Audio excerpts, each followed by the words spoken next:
Three-Eyed Frog presents Incident Report number 31.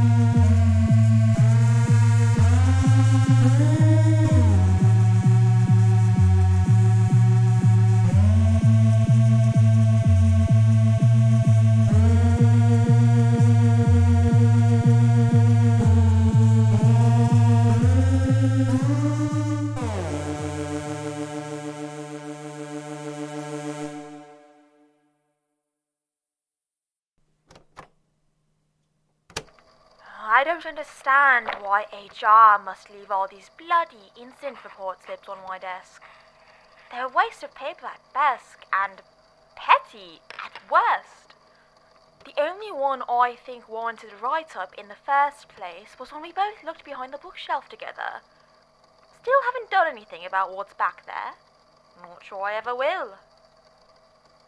I mean, it's probably fine, right? Someone will take care of it. Eventually. Oh, you can't be serious. Why would Zach even bother to report the whole tea versus coffee incident? Is there really a reason for Mr. Banks to know about every small argument we have? This doesn't even sound like Zach himself wrote it. At least I know you'd never report me for nonsense like this, even if you could. Can you? I imagine not, but I don't know. It feels like you listen to me ramble so much, perhaps. I'd like to hear your response. Oh, God, is the tape recorder really becoming the closest thing I have to a friend these days? I really do need to be getting out more. Just have to grab a folder for these, since I appear to be garnering quite the collection, and... Ah! Jesus! Why would there be a possum in the archives? Huh. It's a possum with a business card in it. Dr. Oliver Possum, Harvard graduate, PhD, Doctor of Psychology, specifications in clinical and social psychology. You're a psychologist?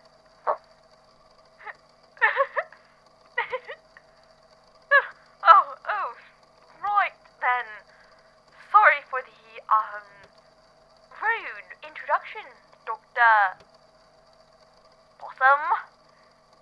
I'm Val West, head archivist, as I'm sure you already know. May I ask why you've decided to stop by my office? Oh, blimey. Another one? Stalking? Bit of a strong word. Chris was just lurking in the corner and filming me without my knowledge. Hey, I didn't report this. How would Luka know to write it up unless Chris reported it herself? Right. Well, thanks anyways, Doctor. You can, head out now. I'll get the door behind you. Have a good one, I suppose. Well, that wasn't part of the job description.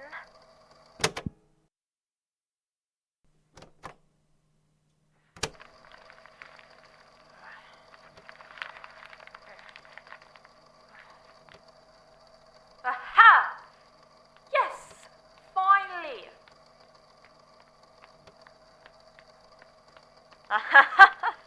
Got it! After hours of searching through this blasted place, I found the nastiest looking paper here, and it looks... well, it definitely looks like the same meat juice from the last one. So I suppose we can get into it again. I hold in my hands the second part of Bryn Fisher's account of their encounter with a downpour of meat in the forest surrounding watershed mountain, and, hopefully in my case, a further description of the two individuals that appeared immediately after. Regardless of whether this account proves feasible or not, I do have an interest in recurring character lore drops, as I believe there may be a link to the man from the conclusion of the missing house story, as there would be no reason for the audience to have heard about multiple new characters if unnecessary to the furthering of the plot. So, let us pick up where the last sentence left off. Let's see. Yes. Bryn said the man walked up to them and said, "Are you all right over there?" And that was the moment I knew it was going to be all right. Bit of a let-down sentence to start with. I'm sure it will pick up, right? Even though I could see the squelched gore coated all over his dress shoes, I didn't feel in danger whatsoever as he removed his hand from the little girl's grasp and offered it to help me up. Well, shit. Nothing to be done about anticlimactic stories, I suppose, is there? His hand was solid and strong as he gave off this reassuring energy that made me just instantly relax. I cleared my throat and told him that, yes, I was just fine. He smiled at me for a few more seconds and then glanced down at the little girl before turning back to me. That was the first time I began to get uneasy. Yes. My stomach began to drop as he released his hand from mine and stood up to his full height, glancing over his shoulder at the meat-filled field before us. Following his line of sight was all I needed to remind me of the situation I'd found myself in. Before I could question it, though, he took the little girl's hand back in his own and turned back to admiring it. So much so that it then clicked in my mind that he was admiring it like it was his own handiwork. He certainly didn't seem to have any qualms about sharing the fact either, as he called over his shoulder, "Quite a sight, isn't it?" I have to say I choked on my words at that and was rendered speechless for a few seconds. When I didn't answer, he turned all the way back around. Then he smiled to himself and just whispered, "What do you think?" Enough to get his attention. I sputtered out a quick, very intelligent response of, "Who is he?" as the young girl took his arm again and nodded at him. At that moment, it became very clear that he'd been asking her and not me. It must not have even mattered that I was there. He walked a few steps back into the meat-splattered grass and bent down to inspect a piece of the filth. The others did some good work on this one research-wise, I will say. What do you think, kid? He poked her in the stomach and she giggled as he tickled her for a few seconds before picking her up and tossing her up onto his shoulders. That's right, Isla. Take it all in.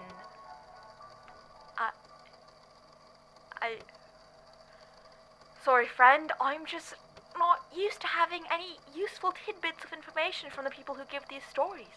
But that is definitely something. A name. Yes, let me just jot this down. Isla, right? Eyelaah. Interesting spelling, but they can't all be winners, I suppose. Well, let's see what other solid pieces of evidence might come along in this gem of an account. I couldn't give you any more tangibly coherent information from that point on, I'm afraid.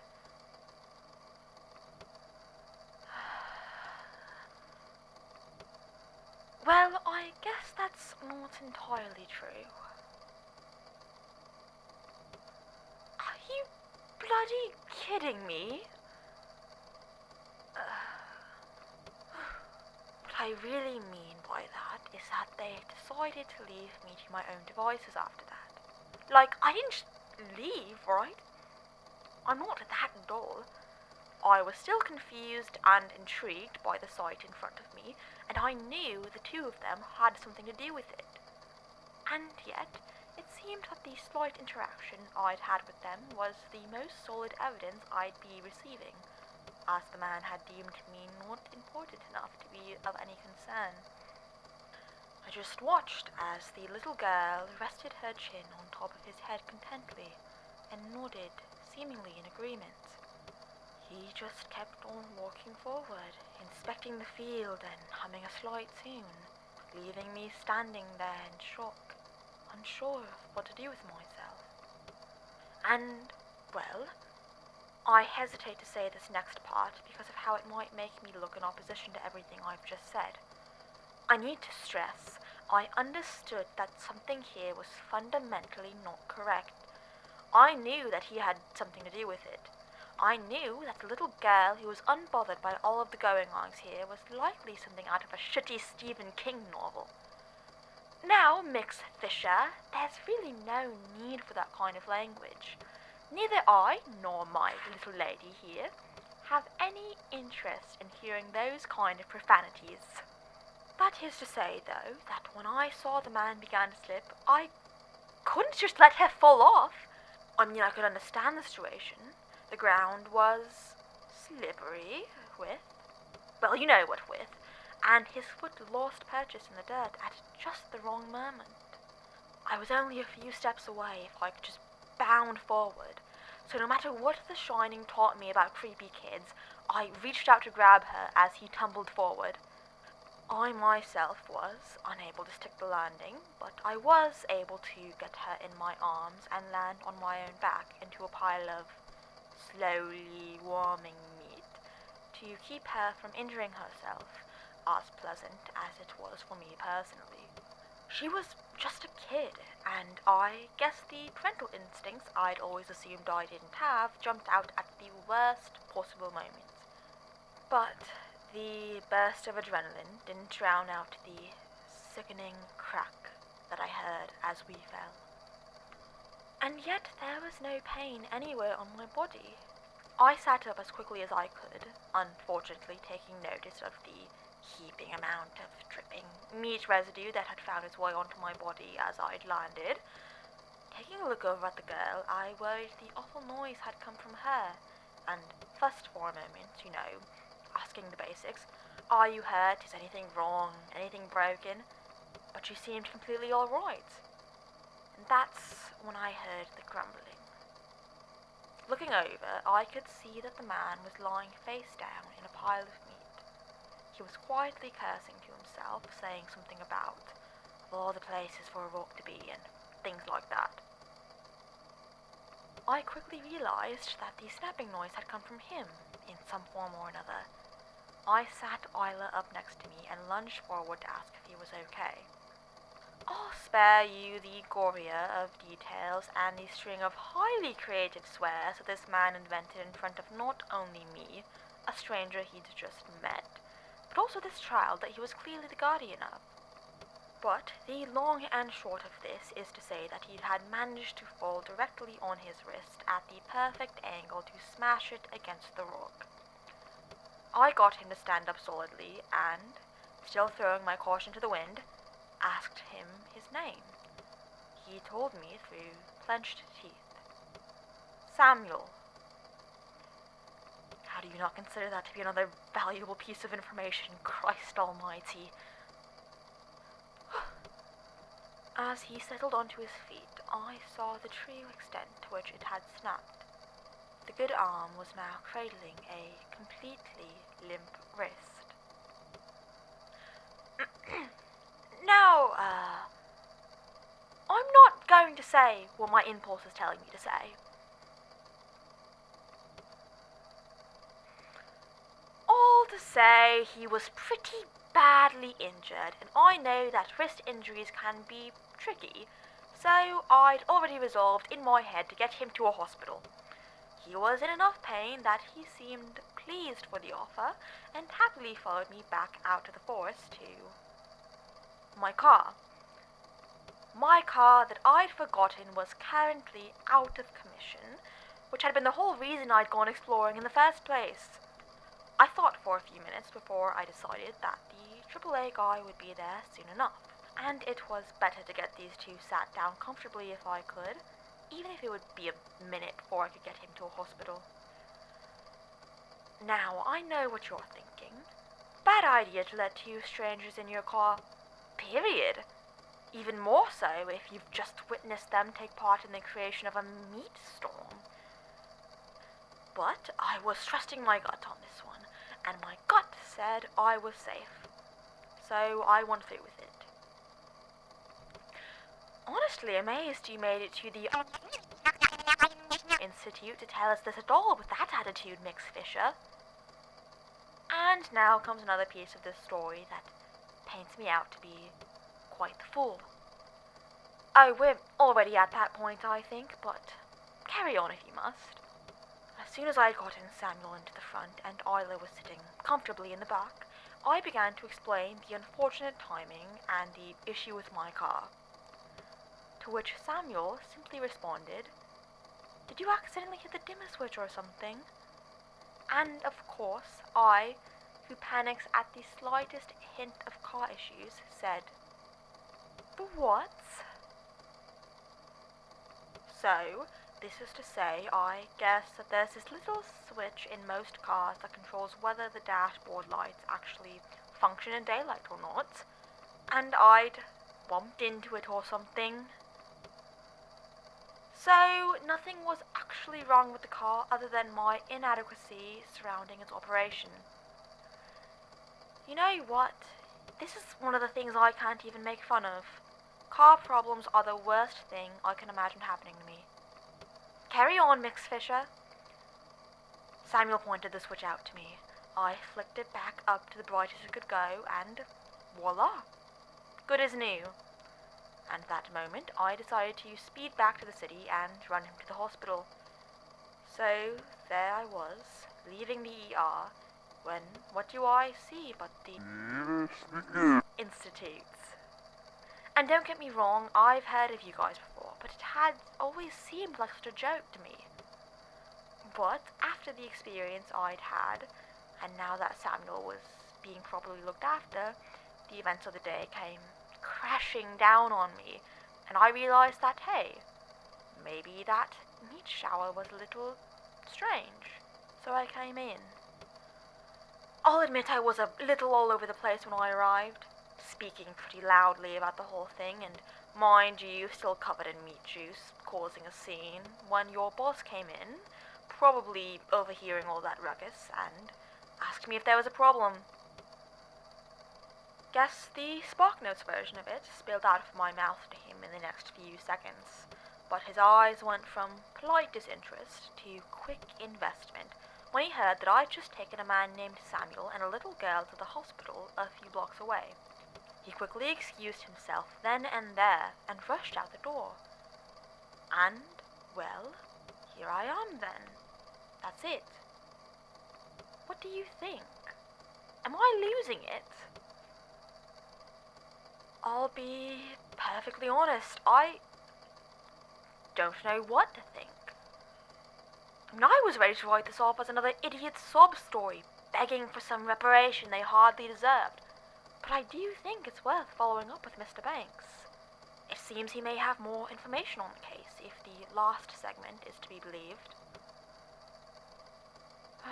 Although I'd rather not be subjected to another one of his impromptu monologue sessions, I'll endure it in the name of knowledge.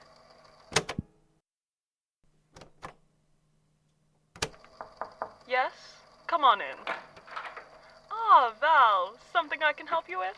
I know there can be quite a bit to take on with such an intense job, but I must say I do believe you've been doing quite well so far. It's amazing what hiring someone with an applicable degree in library science can do for an archive. Yes, well, actually, I had a question concerning this account I found. I have this story from one Bryn Fisher. It's concerning well, they refer to it as a meat rain, but that's not really what the issue is about. The account itself I can take or leave, really, but it's a bit at the end that's grabbed my attention. Well, I don't know anything about any meat rain, dear Archivist. Are you recording right now? What? Sorry, I'd sort of forgotten. I see. But, whatever you have to say about this, well, you can say it to the both of us. The both of you? Look, it isn't important. What is important is the question I have for you, so please. Please. Mix Fisher said they ran into you upon their arrival, and I was wondering if the name Samuel means anything to you. What? Samuel? Well, by golly, I've never heard that name. I've certainly never heard of the name Samuel Nickel in my life. I've never gone out to dinner and a show with Samuel Nickel and let him pay for the most expensive item on the menu, taken him for a romantic walk in the park, kissed him under a street lamp like we were in our own little Hallmark film, and then taken his money to upgrade the Institute decor immediately afterwards. And I'd certainly never encourage him to partake in esoteric arts to further my own dark agenda.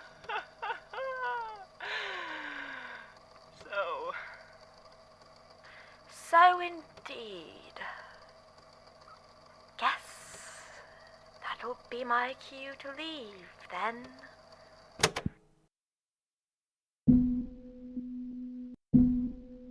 Incident Report number 31 is a podcast made by Three-Eyed Frog Presents. This episode, ideally free-ranged and well-loved wherever or whatever you get, was written, directed, and produced by Val West and Luka Miller, with sound design by Luka Miller. This episode featured Val West as the Archivist and Jackson Rossman as Neil Banks.